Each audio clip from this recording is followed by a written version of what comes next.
بسم الله الرحمن الرحيم الحمد لله رب العالمين الصلاة والسلام على رسوله الأمين وعلى آله وصحبه أجمعين. عن أبي هريرة رضي الله عنه أن رجلا جاء إلى النبي صلى الله عليه وسلم فقال: هلكت يا رسول الله. قال: وما أهلكك؟ قال: وقعت على امرأتي في رمضان. ഇത് ദീർഘമായ ഹദീസാണ്, അതുകൊണ്ട് ഞാൻ അതിൻ്റെ അർത്ഥം ചുരുക്കി പറയുകയാണ്. നബിയുടെ അടുത്ത ഒരാൾ വന്നിട്ട് പറഞ്ഞു: അള്ളാഹുവിൻ്റെ റസൂലെ, ഞാൻ നശിച്ചിരിക്കുന്നു.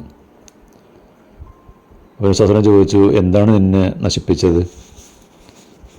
അപ്പോൾ അദ്ദേഹം പറഞ്ഞു: ഞാൻ റമദാനിൽ നോമ്പ് പിടിച്ചുകൊണ്ട് ഭാര്യയുമായി ബന്ധപ്പെട്ടു. അപ്പോൾ നബി ചോദിച്ചു: അതിന് പ്രായശ്ചിത്തമായിട്ട് ഒരു അടിമയെ മോചിപ്പിക്കാൻ നിനക്ക് കഴിയുമോ? അപ്പോൾ അക്കാലത്ത് ഒരു അടിമയെ വിലക്ക് വാങ്ങി സ്വതന്ത്രനാക്കുക എന്നുള്ളത് ഭയങ്കര പണച്ചെലവുള്ളൊരു കാര്യമാണ്. അപ്പോൾ അയാൾ പറഞ്ഞു: എനിക്കതിനുള്ള കഴിവില്ല. എങ്കിൽ നീ 2 മാസം തുടർച്ചയായിട്ട് നോമ്പനുഷ്ഠിക്കുമോ? അയാൾ പറഞ്ഞു: എനിക്കതിനും കഴിയില്ല. എങ്കിൽ നീ 60 ദരിദ്രർക്ക് ഭക്ഷണം നൽകാമോ? ഒരു നോമ്പ് വിട്ടുപോയതിൻ്റെ പേരിലാണ് കേട്ടോ. അപ്പോൾ അയാൾ പറഞ്ഞു: എനിക്കതിനും കഴിയില്ല. അങ്ങനെ അയാൾ അവിടെ ഇരുന്നു. കുറെ കഴിഞ്ഞപ്പോൾ നബിയുടെ അടുത്തൊരു ഒരു കൊട്ട നിറയെ ഈത്തപ്പഴം ഒരാൾ കൊണ്ടുവന്നു, നബിക്ക് നൽകി. അപ്പോൾ നബി ആ ഈത്തപ്പഴം എടുത്തിട്ട് അവിടെ ഇരിക്കുന്ന ആൾക്ക് കൊടുത്തിട്ട് പറഞ്ഞു: നീ ഇത് ദരിദ്രർക്കിടയിൽ വിതരണം ചെയ്യുക. അപ്പോൾ അയാൾ ചോദിച്ചു: എന്നേക്കാൾ വലിയ ദരിദ്രൻ ഈ മദീനയിൽ ഒരാളും തന്നെ ഇല്ല. അപ്പോൾ ഇത് കേട്ടപ്പോൾ നബി ചിരിച്ചു. എന്ന് മാത്രമല്ല, നബിയുടെ അണപ്പല്ലുകൾ വെളിവാകുവോളം, അതായത് വായ തുറന്ന് ചിരിച്ചു. എന്നിട്ട് പറഞ്ഞു: ഇദ്ഹബ് ഫാത്തിഇംഹു അഹ്ലക്. ശരി, നീ ഇത് കൊണ്ടുപോയി നിൻ്റെ വീട്ടുകാർക്ക് തന്നെ കൊടുക്ക് എന്ന് പറഞ്ഞ് അയാളെ പറഞ്ഞു വിട്ടു. അപ്പോൾ റമദാനിൽ ഭാര്യാഭർത്തൃ ബന്ധത്തിലൂടെ നോമ്പ് മുറിഞ്ഞാൽ അതിന് പ്രായശ്ചിത്തം നൽകുകയും ആ നഷ്ടപ്പെട്ട നോമ്പിന് പകരമായിട്ട് പിടിച്ചു വീട്ടുകയും വേണം. അടിമകൾ ഉണ്ടായിരുന്ന കാലത്ത് ഒരു അടിമയെ മോചിപ്പിക്കുക എന്നതായിരുന്നു അതിൻ്റെ പ്രായശ്ചിത്തം. അതിന് സാധ്യമല്ലാത്ത അവസ്ഥയിൽ, അതായത് ഈ കാലത്തൊക്കെ ചെയ്യേണ്ടത് 2 മാസം തുടർച്ചയായിട്ട് നോമ്പ് അനുഷ്ഠിക്കുക എന്നുള്ളതാണ്. അതിനൊരാൾക്ക് കഴിയില്ലെങ്കിൽ എന്ത് ചെയ്യണം? 60 ദരിദ്രർക്ക് ഭക്ഷണം നൽകണം. ഒരു ദിവസത്തെ നോമ്പ് ഈ രൂപത്തിലൊക്കെ നഷ്ടപ്പെട്ടു പോയിട്ടുണ്ടെങ്കിൽ ഒരാൾക്ക് ഏകദേശം ഒരു 1.5 കിലോ ഭക്ഷ്യധാന്യം ആണ് കണക്കാക്കപ്പെടുന്നത്. അങ്ങനെ 60 പേർക്കാകുമ്പോൾ 90 കിലോ അരിയോ അല്ലെങ്കിൽ അതിന് തുല്യമായ സംഖ്യയോ നൽകാവുന്നതാണ്. ഇനി ഒരാൾ ഭക്ഷണം കഴിച്ചോ അല്ലെങ്കിൽ വെള്ളം കുടിച്ചോ ആണ് നോമ്പ് മുറിച്ചതെങ്കിൽ പ്രായശ്ചിത്തം ചെയ്യേണ്ടതില്ല. നേരത്തെ പറഞ്ഞ പോലുള്ള പ്രായശ്ചിത്തം ചെയ്യേണ്ടതില്ല. അയാൾ എന്ത് ചെയ്യണം? അയാൾ തൗബ ചെയ്യുക, പശ്ചാത്തപിച്ച് മടങ്ങുക. എന്നിട്ട് നഷ്ടപ്പെട്ട നോമ്പ് പിടിച്ചു കിട്ടുകയും വേണം. പ്രായപൂർത്തിയായ ബുദ്ധിയും ബോധവുമുള്ള ഒരാൾക്കും റമദാനിലെ ഒരു ദിവസത്തെ നോമ്പ് പോലും ഇസ്ലാമിക ശരീഅത്ത് അനുവദിച്ച കാരണങ്ങളുടെ പേരിലല്ലാതെ ഉപേക്ഷിക്കാൻ പാടില്ലാത്തതാണ്.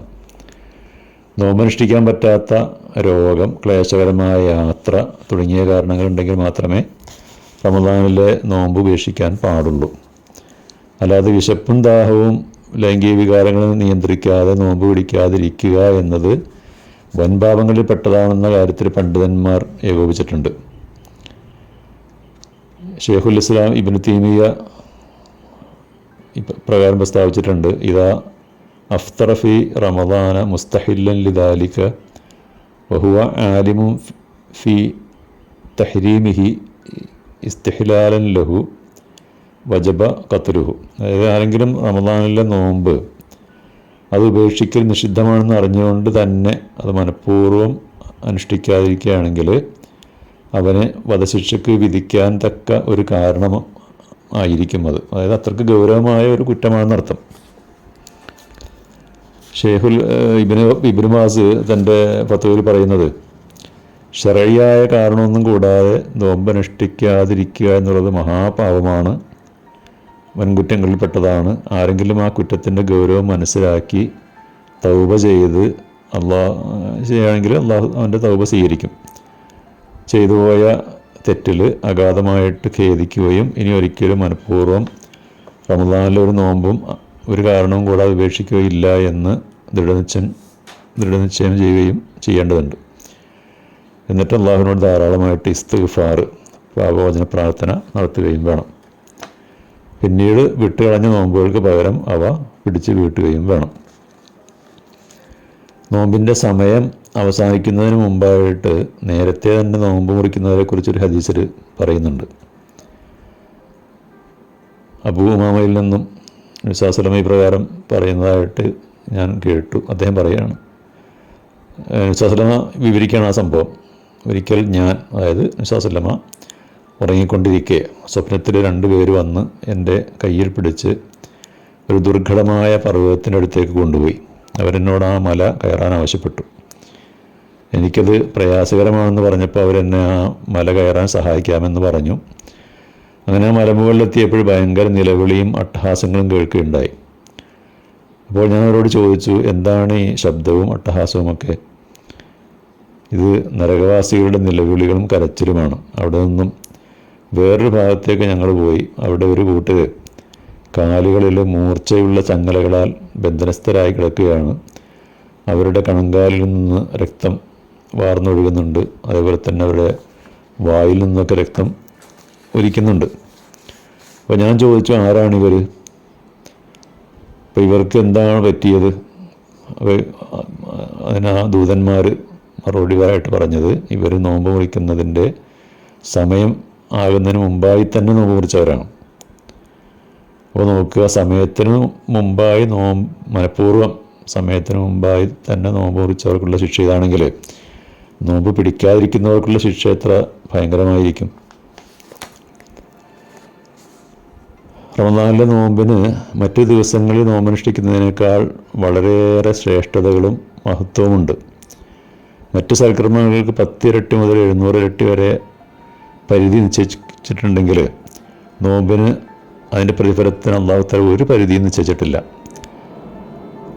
പരിധിയില്ലാത്ത രീതിയിലാണ് അല്ലാഹു തആല അതിന് പ്രതിഫലം നൽകുന്നത്. അത് ഹദീസിലൊക്കെ വന്നിട്ടുള്ളതാണല്ലോ. അപ്പോൾ ഒരാൾ ന്യായമായ അല്ലെങ്കിൽ ശറഅ അനുവദിക്കാത്ത ഒരു കാരണവും കൂടാതെ റമദാനിലെ ഒരു നോമ്പ് ഉപേക്ഷിക്കുകയാണെങ്കിൽ മറ്റു ദിവസങ്ങളിൽ പിടിച്ചു വീട്ടുന്ന നോമ്പിന് അതൊരിക്കലും പരിഹാരമാകുകയില്ല എന്നർത്ഥം. ആഖിറു ദഅ്വാനാ അൽഹംദുലില്ലാഹി റബ്ബിൽ ആലമീൻ.